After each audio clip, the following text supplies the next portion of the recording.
नमस्कार, मराठी मंडळीवर तुमच्या सगळ्यांचं स्वागत आहे। जिंकून येणारी माणसं हेरण्यात पवारांचा कुणी हात धरू शकत नाही हे तुम्हाला मान्य करावंच लागेल। त्यांनी सुशीलकुमार शिंदे, श्रीनिवास पाटील, आराराबा पाटील यांच्यापासून तर छगन भुजबळ, धनंजय मुंडे आणि आता नुकतंच ज्वलंत उदाहरण सांगायचं म्हणजे बजरंग बाप्पा सोनवणे, ही सगळी माणसं पवारांनी बरोबर हेरली।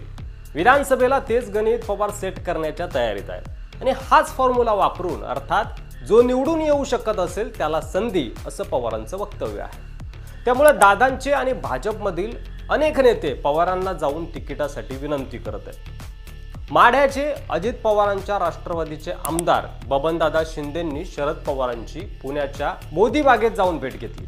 भोसरी विधानसभा मतदारसंघातून इच्छुक असलेले विलास लांडेही शरद पवारांना भेटले।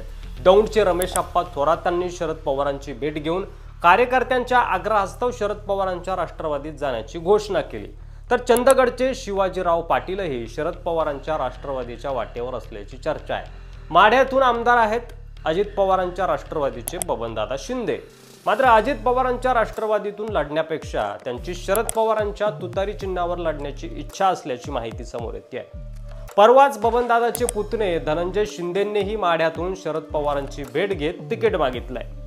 विलास लांडे अजित पवारांच्या राष्ट्रवादीचे नेते असून ते भोसरीतून इच्छुक आहेत।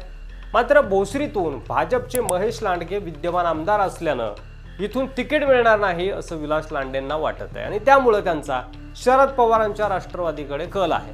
दौंडचे अजित पवारांच्या राष्ट्रवादीचे नेते रमेशप्पा थोरातांनी तुतारी हाती घेण्याची घोषणाच केली आहे। दौंडमधून भाजपचे राहुल कुल आमदार आहेत आणि त्यामुळे थोरातांना इथून तिकीट मिळण्याची शक्यता नसल्याने ते तुतारी हाती घेणार आहेत। चंदगडचे भाजपचे शिवाजीराव पाटील यांचाही शरद पवारांच्या राष्ट्रवादीसोबत संपर्क झाल्याची माहिती समोर येते। चंदगडमध्ये अजित पवारांच्या राष्ट्रवादीचे राजेश पाटील विद्यमान आमदार आहेत आणि त्यामुळे तिकीट मिळणार नसल्याच्या शक्यतेनं भाजपचे शिवाजीराव पाटील तुतारी हाती घेऊ शकतात अशी शक्यता आहे। तर सर्वांनाच शरद पवार काही घेणार नाहीत पक्षामध्ये, निष्ठावंतांनाही तिकीट द्यायचं असल्यानं ठराविक चेहरे घेतले जातील असं रोहित पवार म्हणाले आहेत।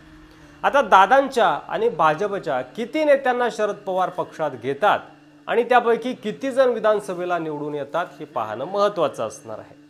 यावर तुम्हाला काय वाटतंय?